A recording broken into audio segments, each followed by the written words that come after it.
Assalomu alaykum. Bugungi mavzuyimiz post travmatik kasallik. Ya'ni agar bemorimiz qachondir chuqur venalarda tromb o'tkazgandan keyin, shu o'tkazgan trombdan keyin bir necha oy, ayrim holatda yillardan keyin oyoq og'riydigan, shishadigan, teri rangi o'zgaradigan va trofik yaralar paydo bo'lguncha bo'lgan holatlarga aytiladi.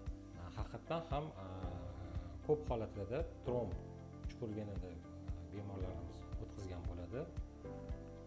Kommentariylarda juda ko'p yigitlarimiz yozishadi. Og'ir ish qiladigan yigitlarda Rossiyada ishlab yurgan bolalar ko'p kommentariyada yozishgan. Rossiyada ishlayman, oyog'imni mana shunaqa o'tkazdim, nima qilsam bo'ladi, nima operatsiya qilsam bo'ladi. Ayrim bemorlarimiz shu tromb o'tkazgandan keyin shu tromblarimni lazer yordamida davolangan. Aytib ketaman, lazer bilan faqat varikoz kasallik davolanadi. Tromb, chuqur vena trombni lazer bilan davolanadi. Haqiqatdan tromb o'tkazgandan keyin tromb bir necha oy ichida sekin-sekin chuqur venalar ichidan so'rilib boshlaydi. Ayrim holatlarda 100% so'rilib ketadi. Ayrim holatlarda 80%, 50%.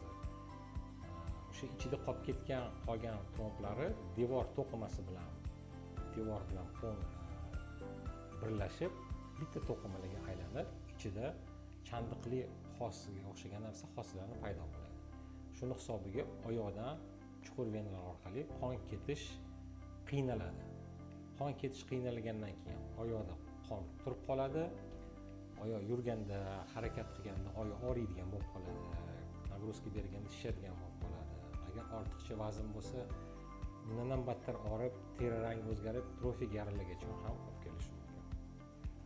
Bunaqa holatlarda nima qilish kerak?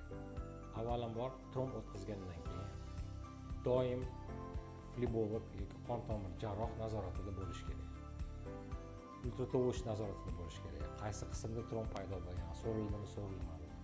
Agar yuqori tomonda yonbosh venada tromb bo'lgan bo'lsa, bu tomirlar agar to'liq yopilmagan yoki yopilib qolgan bo'lsa, bu tomirlarga stent qo'yib ochib yuborsa bo'ladi. Pastroq sohalarda bo'lsa, unda konservativ lecheniya buni maxsus dorilar bor. Kompression chulki обязательно yoki kompression golfi klass kompressiyalari ko'rib yetiladi. Shunaqa holatlarda kiyib yurish kerak.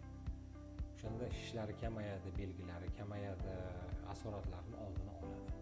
Shuning uchun bunaqa holatlarda umringizni oxirigacha bu surunkali kasal, chuqur venalarimiz bu hayotda eng muhim tomirlar hisoblanadi. Oyoqning chuqur venalari